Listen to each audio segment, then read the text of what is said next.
juste pour un petit topo, je vais donner un bout de conférence et puis on fera un petit dialogue avec Christophe et Michel, la troisième personne qui nous rejoindra.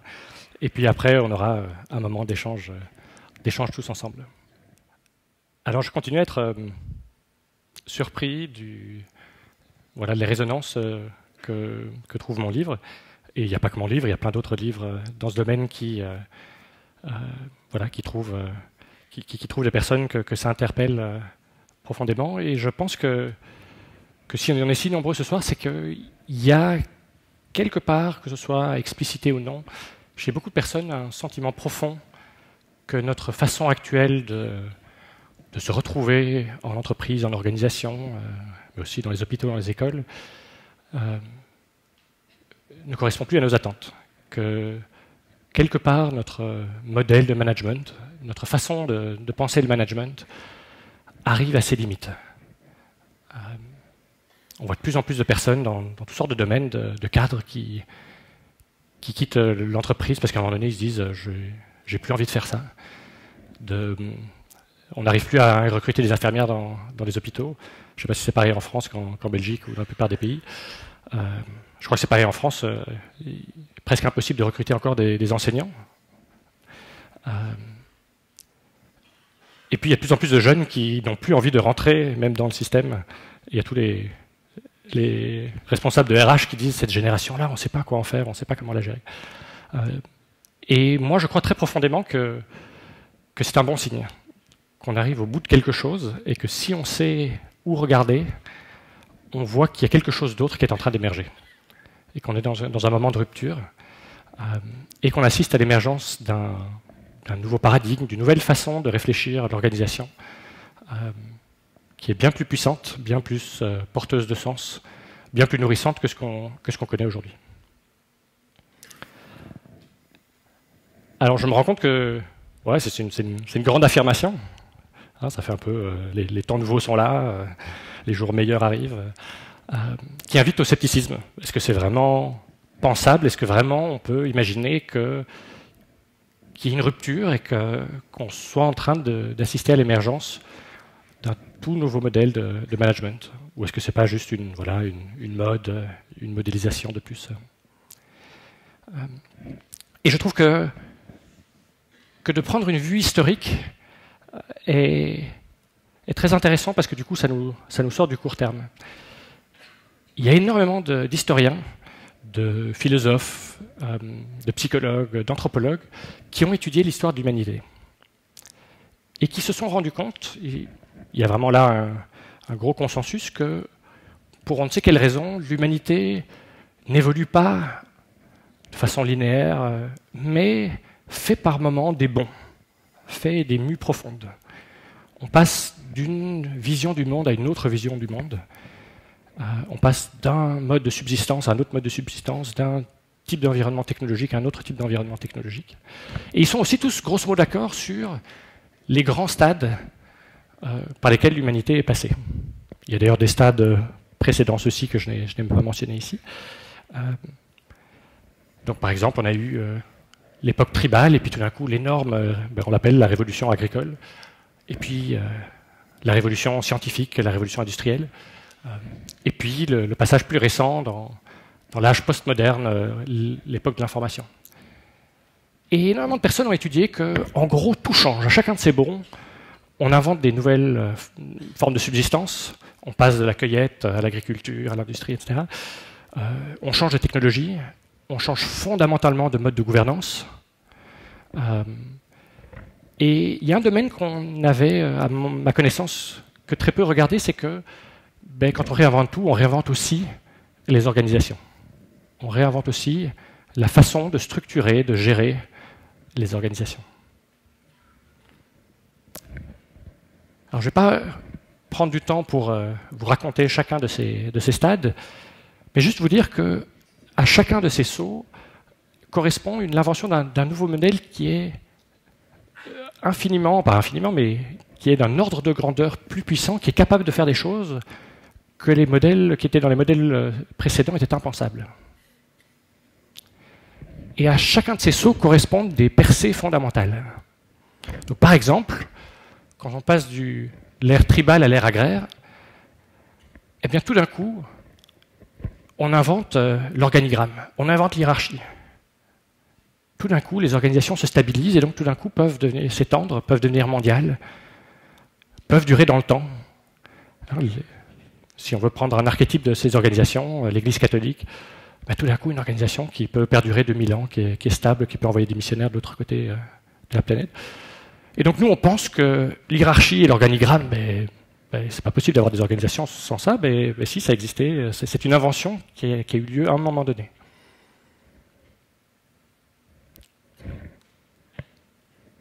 Si on prend un autre saut, si on prend du stade scientifique industriel vers le stade postmoderne de l'information, c'est là qu'on a fait la grande percée de se dire, tiens, à côté de tous les aspects hard du business, les budgets, les objectifs, les stratégies, il y a tout un côté soft du business. L'importance de la culture d'entreprise, l'importance des valeurs, les managers qui sont des coachs, qui sont... Mais tout ça, c'est relativement récent. Donc pour vous illustrer qu'au cours de l'histoire, on a eu quelques bons fondamentaux, quelques façons fondamentalement nouvelles de voir et de réfléchir à l'entreprise. Et donc, si on prend cette perspective-là, c'est pas du tout impensable de se dire, tiens, il y a peut-être quelque chose de nouveau qui est en train d'émerger. Un peu comme le disait Damien au tout début, mais ça a validé des intuitions que j'avais. Je ne suis peut-être pas complètement fou, je suis simplement peut-être au début de la vague qui est en train de démarrer. Et donc la question qui, moi, m'a intéressé, c'est, sentant que quelque part, on arrivait au bout de quelque chose, c'était, mais qu'est-ce qui arrive maintenant? Et je me suis mis à la recherche d'organisations, donc des entreprises, mais aussi des associations, écoles, hôpitaux, j'étais très ouvert, qui auraient été fondées par des personnes qui, quelque part, partagent ce constat, tiens, il doit y avoir moyen de faire autrement. Et je suis tombé sur un certain nombre d'organisations assez extraordinaires, dont les fondateurs, ou parfois c'est des organisations existantes qui ont toute une histoire, mais qui ont un nouveau patron, quelque part font, je ne veux plus fonctionner dans le système actuel, et ont décidé de faire de façon assez radicale, table rase, de ce qu'on nous dit être du bon management, de ce qu'on nous apprend aujourd'hui dans les écoles de commerce, dans les MBA. Alors c'est infiniment plus simple de dire ce qu'on ne veut pas que de dire ce qu'on veut.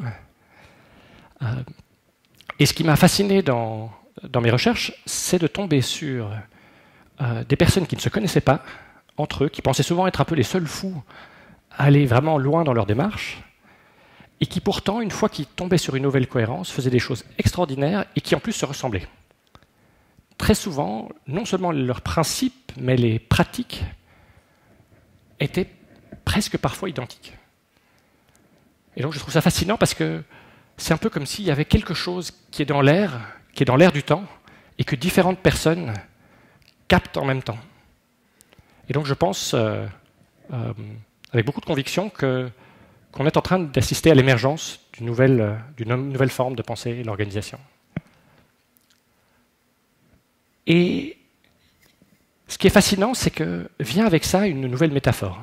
Aujourd'hui, la métaphore dominante dans les organisations, c'est qu'une bonne organisation est comme une bonne machine. Une bonne machine bien huilée, où on a bien mis toutes les roues. Je ne sais pas si vous avez déjà écouté à quel point on utilise un langage d'ingénieur quand on parle d'organisation. On a des inputs, des outputs, on a des ressources, on optimise, on accélère, voilà. On est rempli de langage d'ingénieur parce que notre métaphore fondamentale, c'est une organisation, c'est une machine. Et ce qui est fascinant, c'est à quel point, de façon vraiment consistante, les fondateurs ou les gens dans ces nouvelles organisations que j'ai étudiées utilisent une autre métaphore qui est celle du vivant. Ils disent, nous, on est un organisme vivant, ou un écosystème.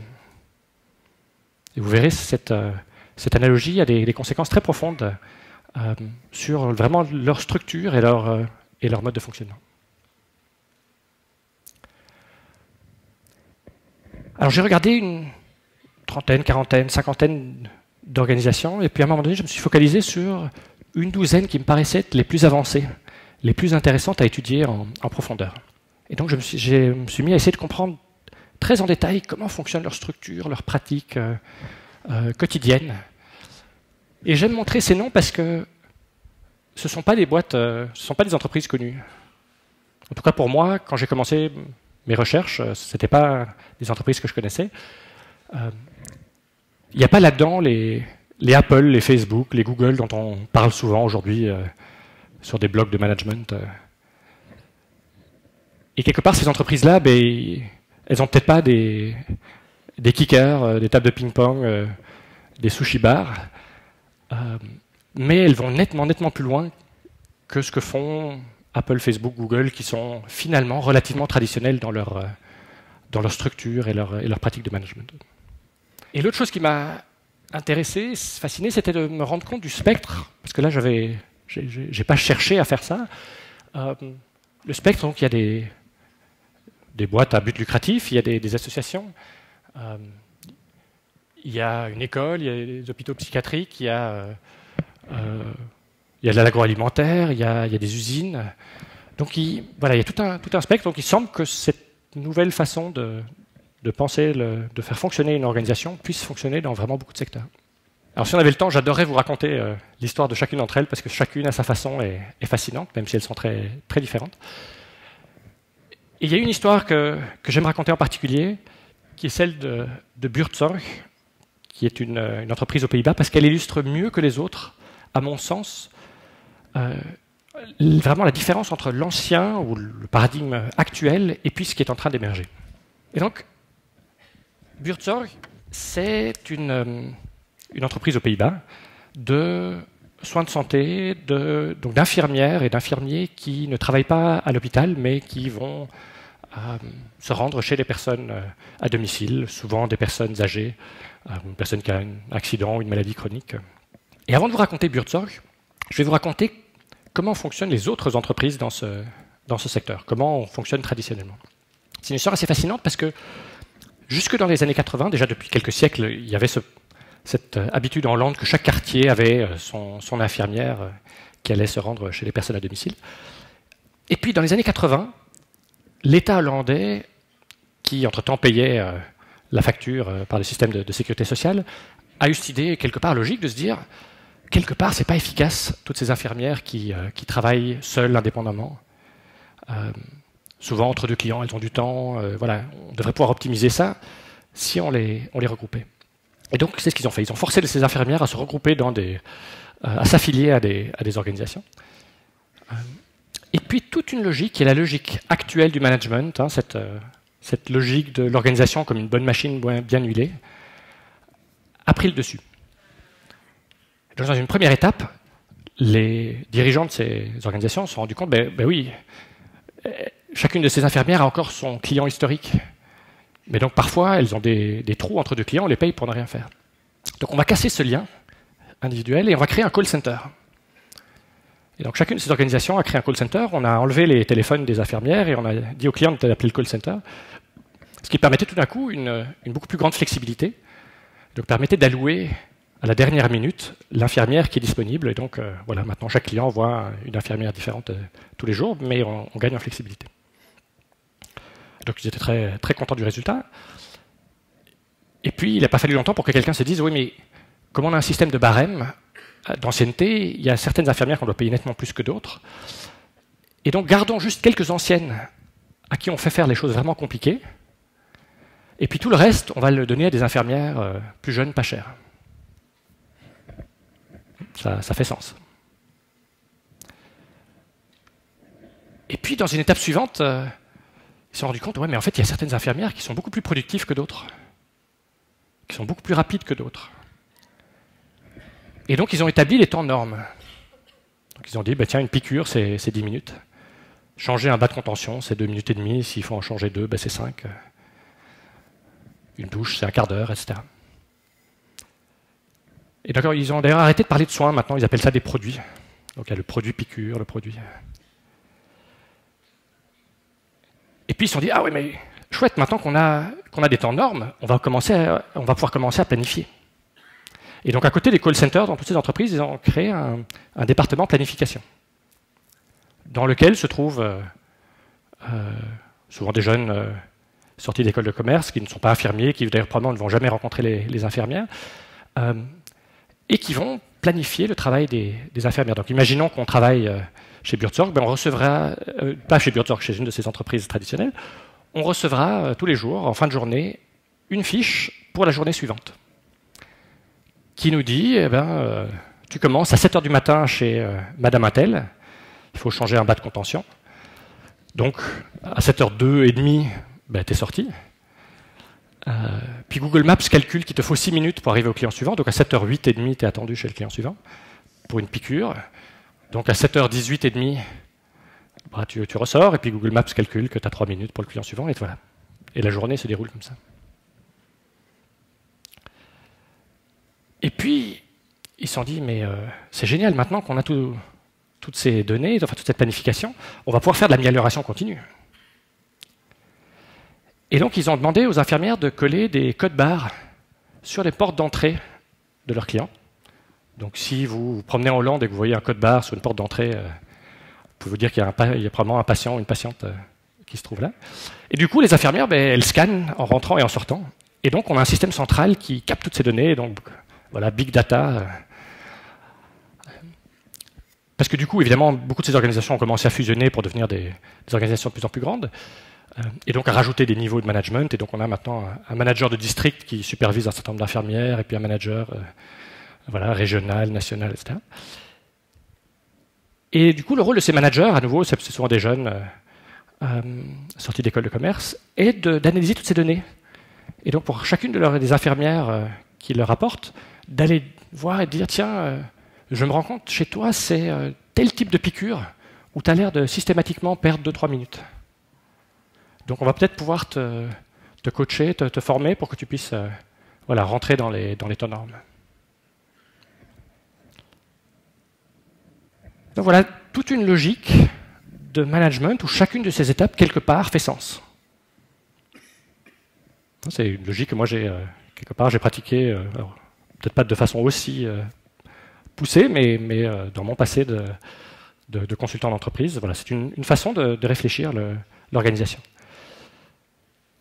Qui paraît hyper efficiente, mais qui a aussi d'énormes zones d'ombre qu'on ressent dans plus en plus de domaines d'industrie. Et dans ce cas-là, la zone d'ombre, c'est que les clients détestent le service qu'ils reçoivent. Imaginez, vous êtes une personne âgée, une vieille dame, peut-être un peu confuse, et tous les jours, il y a une infirmière, une tête nouvelle que vous ne connaissez pas, qui rentre dans l'intimité de votre domicile, qui est déjà en retard, qui est déjà en train de courir, qui ne vous connaît pas, qui regarde la fiche, ah ouais, il vous faut une piqûre, machin, etc. Et puis, vous habitez juste à son visage, et puis vous essayez de lui expliquer, oui, je sais, c'est ce qui est marqué sur la feuille, mais en fait, j'ai appelé le médecin la semaine passée, laissez-moi vous expliquer. Et puis l'infirmière qui dit, non, je suis désolé, j'ai pas le temps, et voilà, elle ressort.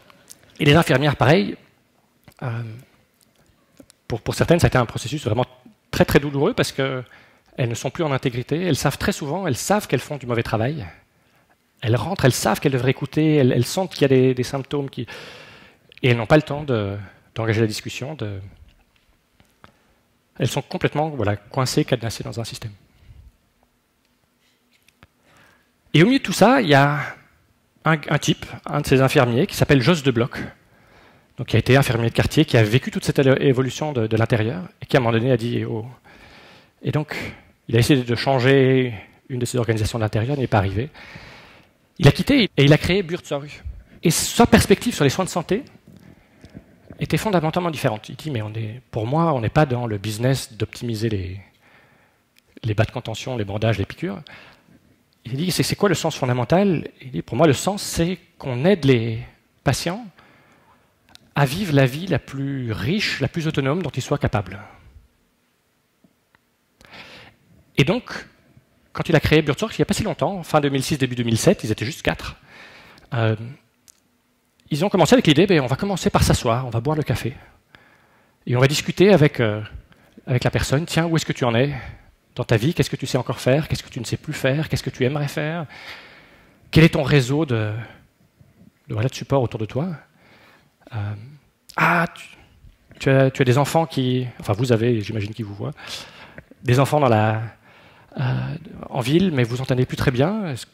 Est-ce que vous voulez éventuellement qu'on fasse voilà, un petit moment où on se retrouve et je veux bien être là ou alors, de façon tout à fait standard, si la personne est d'accord, évidemment, ils disent, tiens, est-ce que ça vous va? Je vous présente une famille à côté, et donc ils vont au culot sonner à côté, une jeune famille, est-ce que vous connaissez la vieille dame? Est-ce que ça vous va de me mettre en contact?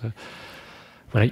Ils retournent vers un système où il y a un lien unique ou quasi, donc chaque patient voit une ou deux infirmières, et souvent ils cheminent pendant des années, et moi j'ai assisté à certaines de leurs réunions, il y a une connaissance des clients, il y a une intimité qui est juste merveilleuse. Et résultat des courses, évidemment les clients adorent, les infirmières adorent, et Buurtzorg aujourd'hui, ils approchent des 10 000. Donc c'était 4 il y a 8 ans, ils sont 10 000 aujourd'hui, presque 10 000. Et donc il y a plus de 2 tiers des infirmières de quartier des Pays-Bas qui travaillent pour eux. Donc, ils sont passés de 0% de part de marché à 2 tiers, ils ont presque éjecté la concurrence, simplement parce que pour le moment, ils reçoivent 400 CV chaque mois d'infirmières qui disent « Est-ce que s'il vous plaît, on peut venir travailler chez vous ?» Et de clients qui appellent pour la même raison. Au passage, ils n'ont jamais mis un euro en marketing parce que le bouche à oreille suffit pour eux. Il y a eu des études qui montrent que médicalement, ce qu'ils font est extraordinaire. Il y a beaucoup moins de gens qui vont en urgence parce qu'évidemment, les infirmières connaissent tellement les patients qui détectent les petits signaux. Mais le truc que moi je trouve quelque part le plus fou, c'est au niveau financier. Parce que quelque part on peut se dire, ouais c'est bien sympa le modèle Buurtzorg, mais je veux dire oui, si on prend le temps de s'asseoir, de boire le café, de faire une réunion de famille, oui alors oui on peut faire des super soins, mais quel temps de faire ça? Nous on essaye d'optimiser chaque minute. Et il y a eu différentes études, il y a une étude Ernst & Young et puis une étude KPMG, qui ont trouvé que Buurtzorg utilise moins de 40% des heures prescrites par les médecins. Parce que les patients deviennent autonomes tellement plus vite. Et donc on est dans un paradoxe complètement fou, où Buurtzorg fait gagner à l'État hollandais des centaines de millions d'euros en prenant le temps de s'asseoir, de boire le café. Du coup, l'État hollandais est devenu un grand fan, et leur dit, vous ne voudriez pas faire des soins psychiatriques et de l'aide à la jeunesse, parce qu'on aime ce que vous faites. Et donc voilà, ils sont en train de s'étendre dans différents domaines, et il y a des Buurtzorg un peu partout dans le monde qui sont en train de naître. Donc voilà pour vous donner un exemple de ce qui peut se passer quand on bascule, parce que fondamentalement, Buurtzorg n'a aucun avantage compétitif. Les seringues sont les mêmes, les bandages sont les mêmes, même les infirmières sont les mêmes. Donc la seule chose qui change, c'est une autre vision du sens, une autre vision du management. Parce que si on regarde comment fonctionne Buurtzorg à l'intérieur, en termes de structure et de pratique de management, c'est quelque part un ovni comparé aux organisations traditionnelles. Et donc, autant la partie soins de santé m'intéressait, me touchait, autant ce qui m'intéressait vraiment, c'était oui, mais alors en interne, comment fonctionne Buurtzorg? Comment est-ce qu'ils sont structurés? Comment est-ce qu'ils fonctionnent? Et dans un instant, je vais vous détailler rapidement voilà, les fondamentaux des structures et des pratiques. Comme je vous disais, Buurtzorg, quand on regarde comment ils fonctionnent en interne, leurs structures, leurs pratiques, ne ressemblent en quasiment à rien à leurs concurrents qui sont en train de remplacer. Et donc, voilà, toutes ces organisations n'ont pas avancé nécessairement à la même vitesse sur tous les domaines, mais de ce que j'ai pu observer, si j'ai bien fait mon travail, il semble qu'il y ait 3 grandes percées qui s'annoncent avec ces organisations. Un peu comme dans le passé, je vous avais donné l'exemple, à un moment donné, on a inventé l'organigramme, la pyramide. Il y a 3 grandes inventions, 3 grandes percées qui permettent à ces organisations de faire des choses qui semblent presque impensables aux organisations actuelles. Et la première grande percée, c'est, on peut appeler ça l'autogouvernance. Avec Philippe Blanchard, le traducteur, on a discuté de ce mot parce que on s'est demandé, mais on ne pouvait pas appeler ça l'autogestion parce que une des associations qui vient souvent, et chaque fois que je parle de ceci, je me rends compte que quand on parle d'autogouvernance, presque toujours on a cette association années 60, années 70, un peu hippie, un peu... et donc, c'est pas du tout de ça dont on parle. Mais donc, une organisation comme Buurtzorg, 10 000 personnes, fonctionne entièrement sans pyramide. Il n'y a plus de niveau de management, il n'y a plus de manager. Il n'y a plus de relation de boss à subordonné. Il n'y a plus une personne qui est le boss d'une autre personne qui est son subordonné. Alors ça paraît complètement fou. Comment est-ce qu'une organisation de 10 000 personnes peut fonctionner sans hiérarchie, sans pyramide, sans niveau de management? Et en plus fonctionner avec le succès que connaît Buurtzorg. Et je pense que là, il y a un vrai travail de reprogrammation qu'on doit faire. Je me suis rendu compte que moi, dans mes recherches, ça m'a pris presque 2 ans pour faire cette reprogrammation, parce que je ne m'attendais pas à trouver ça. Je m'attendais à trouver des organisations relativement plates, avec peu de niveaux de hiérarchie, avec de l'empowerment. Mais là, ici, il s'agit de tout à fait autre chose. Et donc je pense qu'on doit fondamentalement se reprogrammer. Alors ce que moi j'ai fait en 2 ans, je vais essayer de vous le faire en 5 minutes. Et donc, je pense qu'on doit remplacer une vieille pensée avec laquelle je crois qu'on a tous grandi, qui est « ouais, allez, soyons sérieux, quand on a un groupe de plus de 4-5 personnes, à un moment donné, il faut une structure, il faut un boss, quoi. Il faut quelqu'un qui décide, quelqu'un qui tranche, parce que sinon ça ne marche pas. » Donc, je crois qu'on a tous grandi avec cette pensée-là. Et la vérité, c'est que ce qu'on sait aujourd'hui, c'est que oui, il faut de la structure, oui, il faut des mécanismes de coordination, mais non, ils ne font pas nécessairement un boss. Et donc voici, je crois, une façon dont on peut se reprogrammer, donc une nouvelle façon qui me paraît plus juste de penser la chose, qui est la façon suivante. C'est que la bonne vieille pyramide, avec ses niveaux de management, elle fonctionne relativement bien dans un environnement de complexité faible. Quand la complexité est faible, les quelques personnes à la tête peuvent, avec tout leur savoir, leur expertise, leur intelligence, faire sens de tout ça et puis trancher, prendre des bonnes décisions. Mais dès qu'on va dans des environnements complexes, la pyramide commence à s'écrouler. Parce qu'il y a simplement un moment donné où, quelle que soit l'intelligence des dirigeants, ils n'arrivent plus à faire sens, à absorber toutes les informations, faire sens et prendre les décisions qu'il faut. Et donc ils deviennent des entonnoirs et donc voilà, tout d'un coup, tout ce système commence à s'écrouler. Et je pense que il y a autant de mal-être aujourd'hui dans les organisations, c'est en bonne partie parce que notre environnement est devenu tellement complexe et qu'on arrive aux limites de la pyramide. Et quand on regarde tous les systèmes complexes qui existent dans le monde, tous, et on est entouré de systèmes complexes, il n'y en a pas un qui fonctionne avec une hiérarchie, parce que la hiérarchie ne sait pas gérer la complexité. Tous fonctionnent avec des mécanismes d'autorité distribuée, d'intelligence distribuée. J'ai un exemple. Si on prend le cerveau humain, 85 milliards de cellules dans notre cerveau, 85 milliards, hein, je parlais d'un groupe de 4-5 personnes, 85 milliards. Et il n'y en a pas une qui dit n'oubliez pas, je suis le PDG, et les 6 autres, là, c'est mon comité de direction. Et si vous avez une pensée intelligente, vous la faites passer, et on va la valider.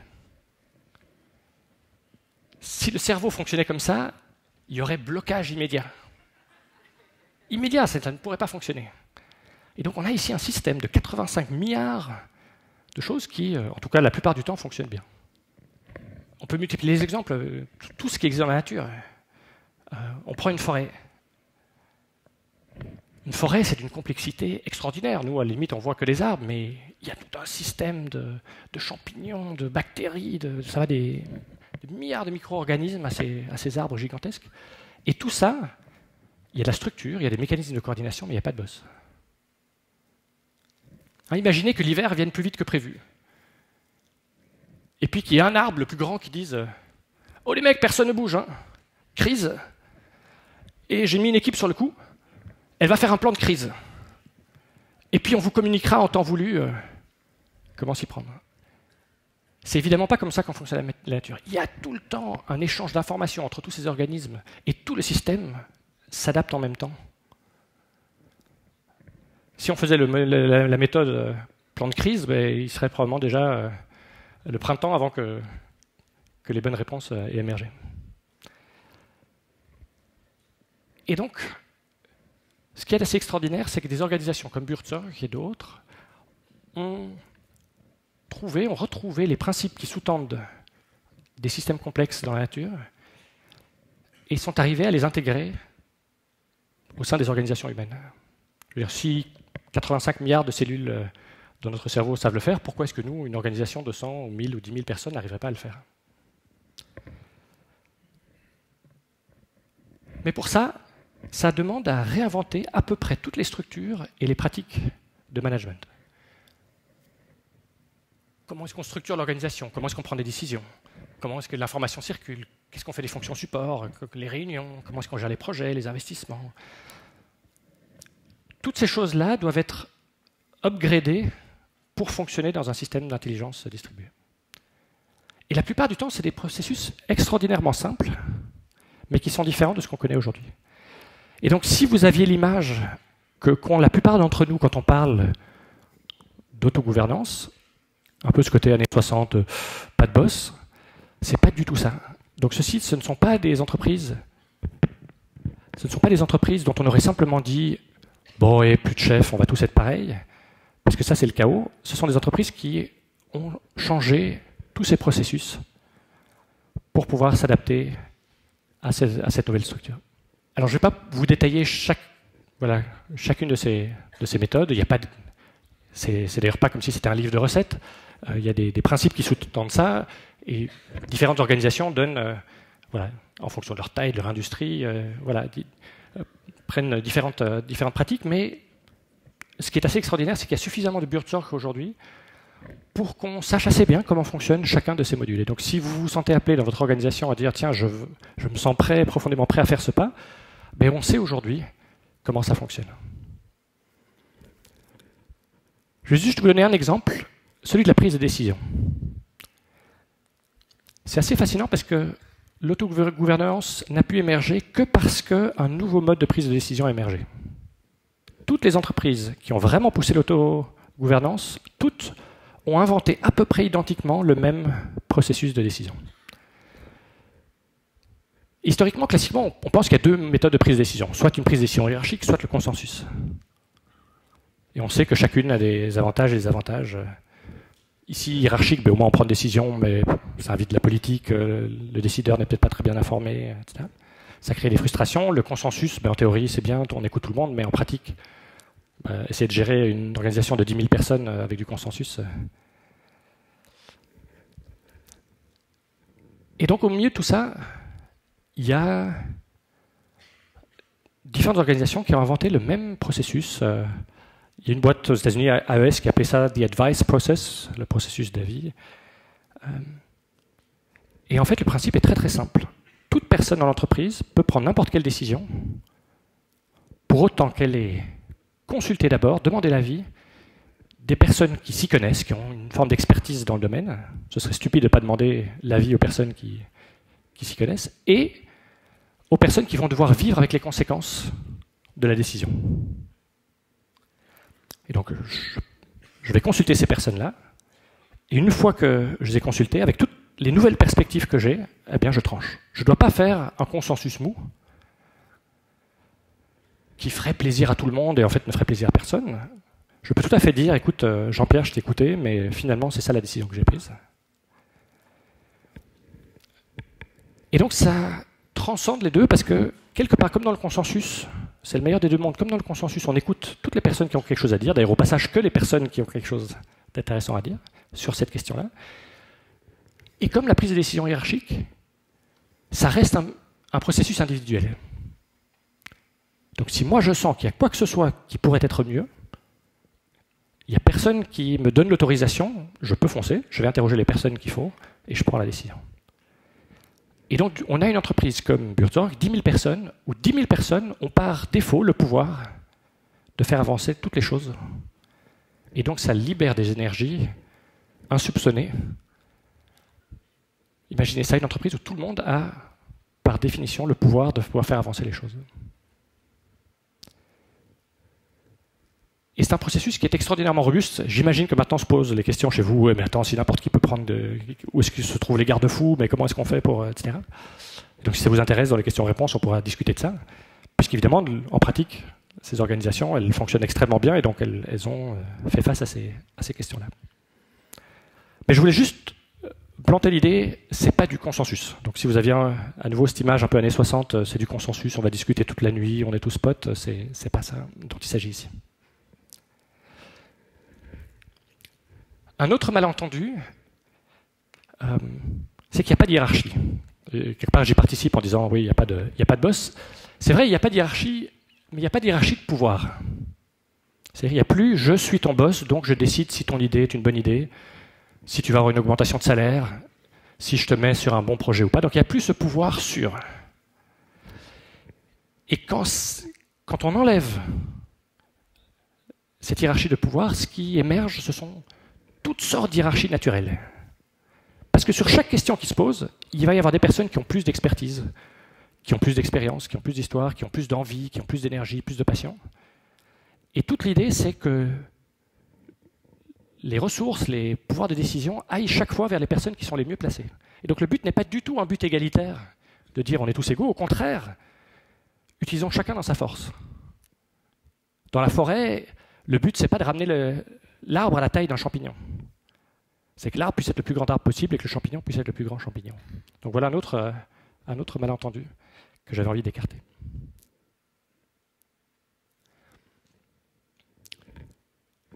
Ah ben tiens, j'ai quand même mis le mot autogestion, tiens. Et donc voilà, première grande percée.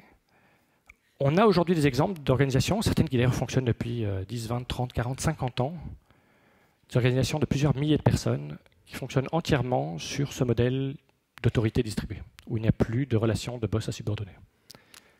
Et à chaque fois que c'est implémenté correctement, on sent qu'il y a une libération des énergies, c'est phénoménal. Alors la deuxième percée est plus subtile, mais tout aussi importante à mes yeux, et je suis parfois un peu frustré parce que la première, elle attire tous les regards. Quoi, une entreprise sans boss, sans hiérarchie, etc., ça nous choque, ou ça nous donne envie. Et la deuxième est plus subtile, mais tout aussi puissante. Et ça a à voir avec l'idée que, pour on ne sait quelle raison, dans la plupart des organisations, on est amené à porter un masque. À porter un masque professionnel, à se montrer sous un certain jour et à cacher toutes sortes d'autres choses de qui nous sommes. Et c'est subtil, parfois je rencontre des gens qui me disent « Mais Frédéric, je ne vois pas de quoi tu parles, moi je suis le même au travail qu'à la maison ». Et donc, d'abord, quelque part, je les félicite, je suis content pour eux. Mais je crois aussi que chez beaucoup de personnes, on porte ce masque depuis tellement longtemps qu'on a parfois oublié qu'on le porte. Et qu'on oublie même de l'enlever quand on rentre chez soi. Et voici la meilleure façon que j'ai trouvée jusqu'à présent d'illustrer ça. On a tous un ego, une part de nous qui a envie de reconnaissance, qui a envie de réussir, qui a envie d'être aimé, qui a envie d'être valorisé. C'est normal. Et on a tous quelque part une part plus profonde, des aspirations, des espoirs plus profonds, une voix plus profonde. Et dans la plupart des organisations, c'est très clair que l'ego, c'est acceptable. Se battre pour son équipe, pour son budget, pour sa carrière, voilà, ça c'est acceptable. Mais se montrer avec cette part plus profonde, dans la plupart des boîtes, on apprend que très vite, c'est dangereux. J'ai pour le moment un peu une dent et un énervement contre l'industrie de la publicité. J'espère qu'il n'y a pas de publicitaire dans la salle. Mais je vais juste vous illustrer ça avec un exemple fictif. Je me suis un jour imaginé un jeune qui sort d'une école de design, qui va rejoindre, il est tout content, il va rejoindre une grande boîte de publicité. Et puis après un an, il demande à tous ses collègues de dire venez, une réunion interne, j'ai vraiment envie de vous parler de quelque chose de très très important. Et puis il est heureux, il y a tout le monde qui vient et il leur dit ceci. Il leur dit j'ai commencé à réfléchir et à me poser beaucoup de questions. Je me dis, mais qu'est-ce qu'on fait? On est tout le temps en train de dire aux gens que il faut qu'ils achètent ce produit et qu'à ce moment-là, enfin, ils seront beaux, ils seront heureux, ils seront aimés. Et pour faire ça, on montre des modèles de pin-up de femmes sexualisées, toujours disponibles, qui créent un modèle qui rend qui est tellement inatteignable, qui rend la plupart des femmes malheureuses. On fait de plus en plus la même chose avec les mecs. Tout ça pour vendre un produit qui est probablement fabriqué en Chine, où on extrait des minerais, des choses qu'on ne pourra plus jamais réutiliser, qui polluent la planète, qui sont transportés jusque chez nous pour qu'on les utilise une fois ou deux et puis qu'on les jette et que ça termine à la décharge. Et entre-temps, on rend malheureux tous ceux qui n'ont pas l'argent, qui ne peuvent pas se permettre de jouer le jeu de la société de consommation. Et donc je me demande, mais qu'est-ce qu'on est en train de faire? Mais cette personne-là, elle aurait pas mal de courage, mais elle fera probablement pas longue carrière dans cette boîte. Et la même chose, je crois, est vraie si les profs aujourd'hui osaient parler de ce qui se passe dans les écoles, la violence qu'on fait d'obliger ses élèves à s'asseoir 8 heures par jour, alors que tout ce qu'on sait montre que c'est pas comme ça qu'il faudrait faire.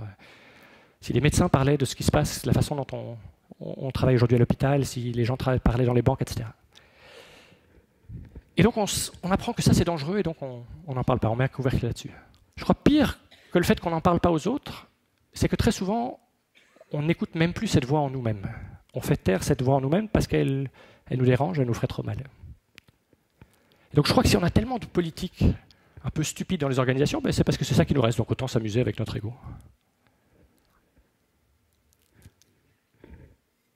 On peut prendre une autre dichotomie. On a tous une énergie masculine et une énergie féminine. Si on veut l'appeler comme ça, vous pouvez l'appeler autrement. Qu'on soit homme ou femme. Et dans la plupart des organisations, on apprend très vite que le masculin, ça c'est bien. Je suis déterminé, je sais exactement où je vais, je montre pas de doute, voilà. Je regarde l'avenir, pas le passé, tout ça c'est bien. L'énergie de l'action, c'est bien. L'énergie plus féminine, qui est une énergie de relation, qu'on a tous, hommes ou femmes, qui est une énergie peut-être de ralentir, de créer un espace, de se montrer sous son vrai jour, vulnérable. Ça, on sait qu'on ne fait pas carrière. Et donc, tout le monde en entreprise, en dirigeante, aussi en politique, les hommes comme les femmes, on est tous bien plus masculins que ce qu'on est vraiment. On cache nos doutes, nos hésitations, notre vulnérabilité. Et on a tous un côté rationnel, émotionnel, intuitif, spirituel. Et pareil, on apprend très vite qu'en organisation, le rationnel, ça c'est bien. Avoir des bons arguments en réunion, avoir des bons raisonnements, des chiffres, ça c'est bien. L'émotionnel, non, s'il vous plaît, pas d'émotion en entreprise. L'intuitif, on ne sait pas trop quoi en faire. Et alors le spirituel, non, c'est pas...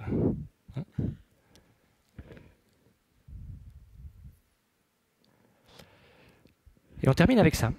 Et je crois que s'il y a un tel sentiment souvent de vide, de manque de vie dans les organisations, c'est parce qu'en fait on apporte très peu de vie quand on se montre avec un aussi petit jour.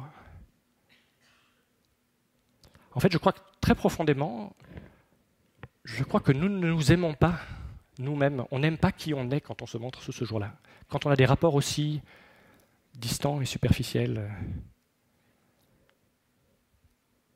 Comparez comment vous êtes en entreprise, en organisation, par rapport au moment où vous êtes en confiance avec votre meilleur ami, votre meilleur ami ou amie le soir, peut-être avec un verre de vin, où enfin on laisse tomber les masques et on ose vraiment se parler. Et il y a des organisations qui ont compris que si on se montre qu'avec une si petite partie de nous-mêmes, on vient aussi qu'avec une toute petite partie de notre énergie, de notre créativité. Et donc elles ont mis en place tout un ensemble de processus pour nous inviter à ouvrir cette fenêtre où on se sent tellement en sécurité, on se sent tellement naturellement bien qu'on ose se montrer comme on se montrerait naturellement avec des amis de cœur. Et à nouveau, ça demande de remplacer ou de mettre en place tout un ensemble de choses. Et à nouveau, on sait relativement bien comment ça fonctionne. Et donc, par exemple, il faut... comment est-ce qu'on change les processus RH ? Quand on y pense, le recrutement, c'est le moment où on commence à se mentir. Moi, sur mon CV, il y a certains trucs que je vais mettre en avant, et puis d'autres que je vais essayer de cacher. Et l'entreprise, elle essaie de se montrer sous son meilleur jour. Elle va peut-être faire de l'employer branding, tout un domaine du marketing pour se vendre. Et puis on fait toute cette danse et en fait on sait déjà très bien que l'un et l'autre on est en train de mentir. Et on essaie juste en train de voir où est-ce qu'on est en train de mentir. Et donc, comment est-ce qu'on peut changer ça? Comment est-ce qu'on peut changer les évaluations de fin d'année pour devenir des moments de célébration, des moments où on se voit pleinement? Il y a des organisations où les évaluations de la fin d'année, il y a des larmes qui coulent parce que les gens se sont tellement vus, sont tellement entendus, qu'il y a une gratitude d'être dans ce moment.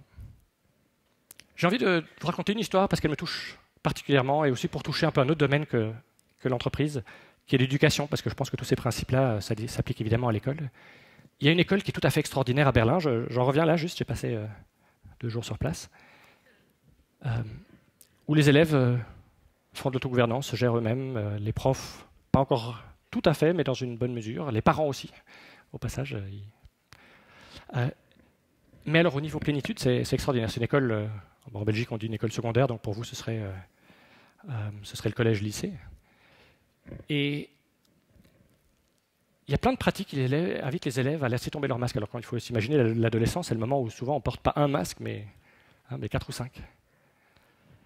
Et donc par exemple, une des choses, tous les vendredis, toute l'école se retrouve, ils sont plusieurs centaines, tous les élèves, tous les profs, dans une grande salle. Ils chantent une chanson pour se mettre au diapason. Et puis il y a un micro qui est ouvert sur scène. Et le principe, c'est peut venir parler qui veut, élève, prof, administratif, et faire soit un compliment, soit un remerciement.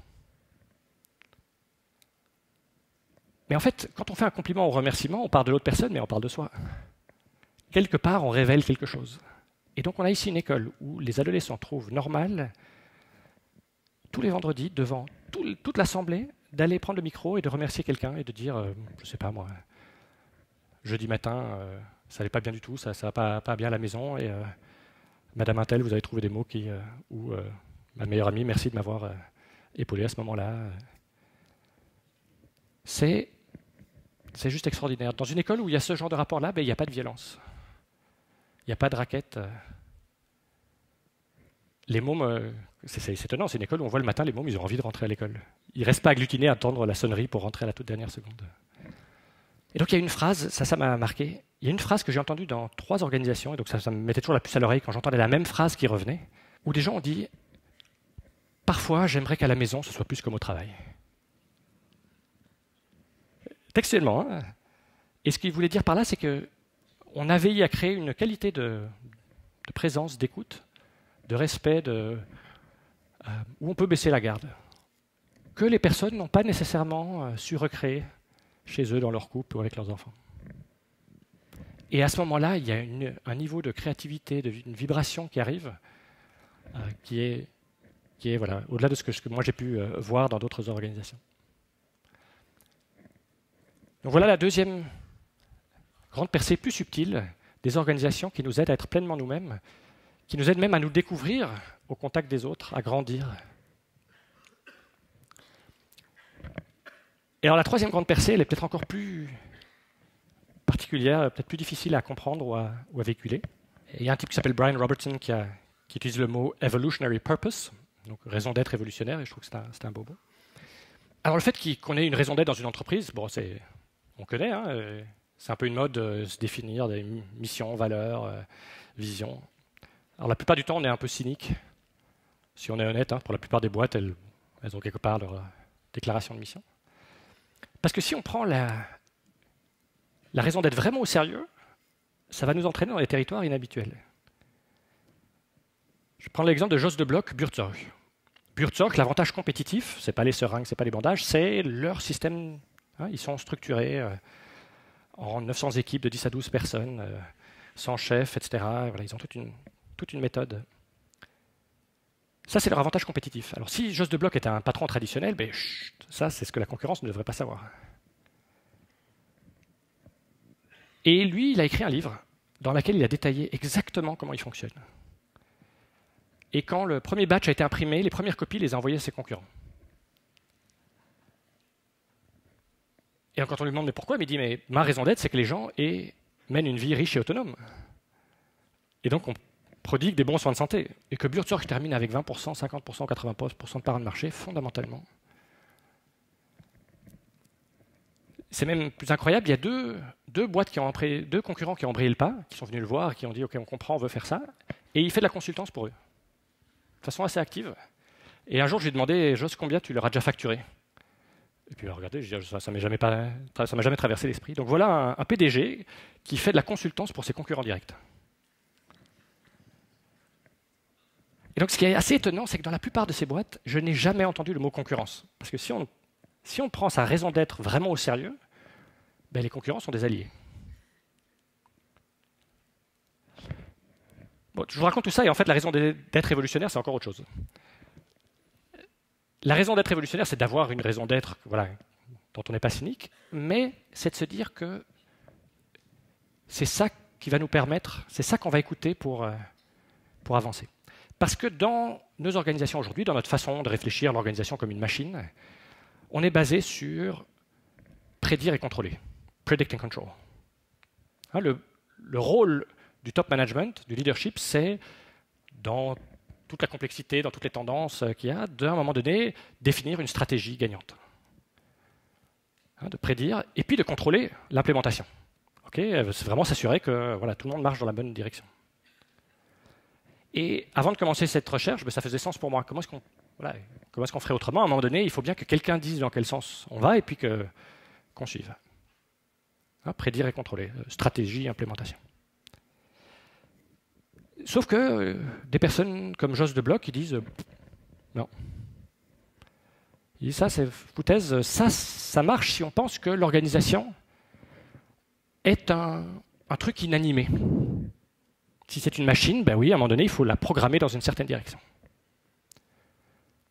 Mais nous, on ne croit pas que l'organisation est un truc inanimé. Donc on croit au contraire que notre organisation est un organisme vivant, qui a sa propre direction, sa propre énergie, sa propre destinée. Et donc mon rôle en tant que dirigeant ou le rôle des personnes en organisation est bien plus humble.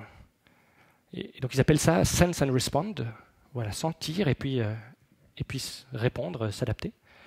Notre rôle est bien plus humble. C'est, au lieu de prédire l'avenir, c'est simplement d'écouter où est-ce que cet organisme veut aller. Parce que si on fait ça, ben quelque part, on navigue toujours avec le vent dans le dos. On a toujours la force de l'organisation avec nous. Alors pareil, ça remet en cause tout un ensemble de processus. C'est très fascinant. Si on prend par exemple la stratégie, aucune de ces 12 boîtes n'a de plan stratégique. Et pourtant, elles ont un succès fou, et ça paraît complètement fou. À l'école de commerce, on apprend que la base du truc, c'est le plan. Ben, elles ne font pas des plans à 3 ans, à 5 ans. Mais elles ont d'autres techniques pour écouter où est-ce qu'on va. Elles ne planifient pas, la plupart ne font soit pas de budget, soit vraiment des budgets minimums en fonction de quelques décisions qu'ils doivent vraiment prendre, mais plus un budget mensuel pour aller suivre où on en est, taper sur les doigts. Elles ne fixent plus d'objectifs. Il y a des vendeurs sans objectif. Hein. En France, Favi est aujourd'hui très connu par Zobrist. Ben, les vendeurs, ils n'ont pas d'objectif. Donc voilà, tout un ensemble de processus qui sont très souvent radicalement simplifiés et qui sont remplacés par autre chose. Voilà, c'est tellement nouveau pour nous, je crois qu'on doit tellement s'y habituer que j'ai envie de vous raconter une histoire pour vous donner un exemple. Toujours chez Buurtzorg, il y a une équipe d'infirmières qui avait entendu parler d'un projet en Angleterre. Ils se sont dit, on doit faire ça, c'est-à-dire, il faut, en fait, évidemment, bon Dieu, on devrait faire de la prévention. Il y a plein de nos patientes ou patients, personnes âgées qui à un moment donné tombent, se cassent la hanche ou se cassent le genou, et peut-être qu'on aurait pu éviter ça avec elles. Et donc, elles se sont associées à 2 ergothérapeutes dans leur quartier, et elles ont monté tout un truc, donc c'est 10-12 infirmières dans une de ces équipes, une de ces 900 équipes en Hollande. Et ils ont fait une soirée avec une présentation, les gestes à éviter, etc., où ils ont inventé toutes les personnes qui arrivaient encore à se déplacer. Et puis ils sont allés dans les maisons avec les ergothérapeutes, faire chaque fois un tour, et tiens, il y a peut-être des choses, des aménagements à changer pour minimiser les risques, et puis à apprendre les bons gestes. Ils en sont sortis, ils étaient super convaincus que c'était la chose à faire, et donc ils ont été voir Joss de Bloch. Ils ont dit, Joss, voilà un truc qu'on devrait généraliser à tous les Pays-Bas. On est une équipe, à l'époque je crois qu'ils étaient 600 ou 700, et si Joss avait été un patron traditionnel, il aurait analysé le truc, il aurait peut-être mis une équipe projet dessus. Et puis à un moment donné, ils auraient dit oui, c'est une bonne idée, on y va. Ou non, c'est pas une bonne idée. Et si c'était oui, j'imagine que vous savez comment ils auraient fait. Ils auraient mis un budget à disposition. Voilà, on va débloquer 5 millions d'euros. Et puis on va faire une équipe projet, on va faire un plan. Il y aura peut-être une région pilote. Et puis tous les 2 mois, il y a une nouvelle région en Hollande qui Voilà, on va faire un rollout sur la Hollande. Et Jos de Bloc, en écoutant l'équipe, a fait tout à fait autre chose. Il leur a dit, ben ouais, quelque part, ça fait totalement sens pour moi. Mais qui suis-je, quelque part, moi, pour savoir si c'est ça qu'il faut faire? Et donc, il les a invités, il leur a dit, mais pourquoi vous n'écririez pas un article, 1 page, 2 pages max, super bien écrit, qui raconte votre expérience, et vous le postez sur notre intranet. Ils ont une sorte de Facebook interne qui est critique pour que toute cette coordination puisse se faire à travers ces 10 000 infirmières. Vous le postez, et vous packagez votre approche. Vous mettez vos slides, la présentation, comment vous avez structuré le partenariat avec les ergothérapeutes, le tour typique que vous faites, vous rendez ça le plus simple possible pour qu'ils puissent vous copier. C'est ce que l'équipe a fait, et en 1 an, plus de la moitié des équipes étaient déjà Buurtzorg plus, comme ils appellent ça, Buurtzorg plus prévention. Donc une équipe dans laquelle se retrouvent des ergothérapeutes. Et donc, Buurtzorg, aujourd'hui, fait de la prévention, a quelque part élargi sa raison d'être, on pourrait dire a changé de stratégie, et personne n'a jamais formellement pris la décision. Le système a pris la décision quelque part tout seul. Et donc c'est assez extraordinaire, donc il faut s'imaginer ces 900 équipes qui chacune sont tout le temps en train d'innover dans un écosystème, et les bonnes innovations, elles se répandent à travers l'écosystème, et les innovations qui ne sont pas porteuses, on a essayé, puis elles se replient. Comme dans la nature.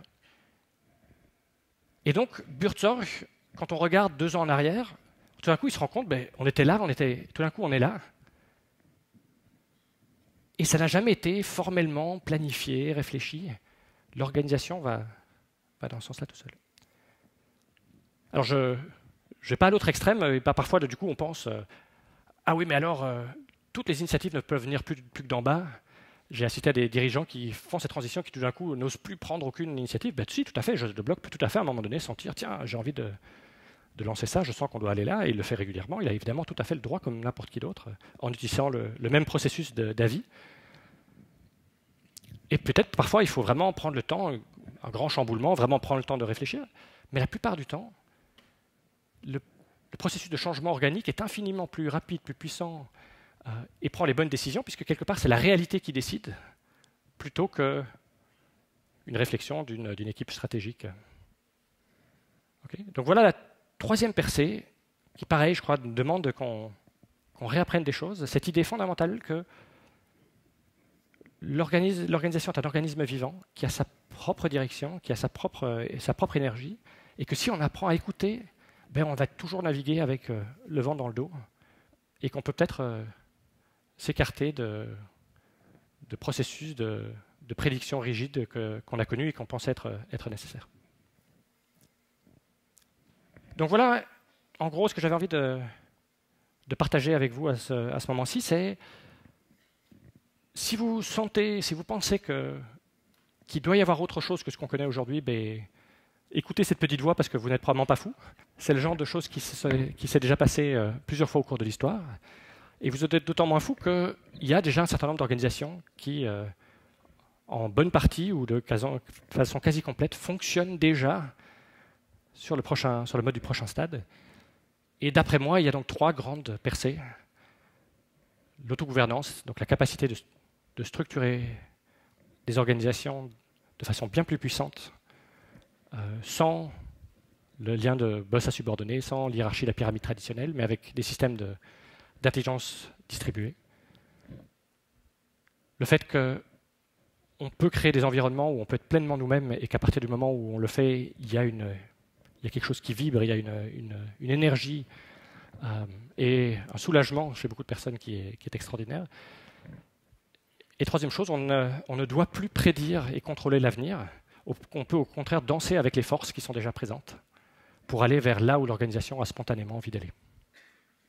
Alors avec ça il y a une autre question que je n'ai pas encore abordée et qu'on pourra peut-être aborder un peu ensemble ce soir. C'est, si on a envie d'y aller, comment est-ce qu'on y va?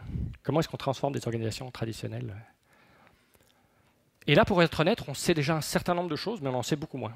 Autant on sait vraiment relativement bien aujourd'hui comment fonctionnent ces 3 blocs, parce qu'il y a suffisamment de Buurtzorg, Favi et autres pour savoir comment ça fonctionne, autant ben là, on est encore en train de construire notre savoir. Et donc il y a un certain nombre de choses qu'on sait, dont on pourra parler, mais c'est vraiment quelque chose qu'on est encore en train de construire, et ce sera un peu le contenu du suite de la soirée. Donc voilà pour clôturer ici.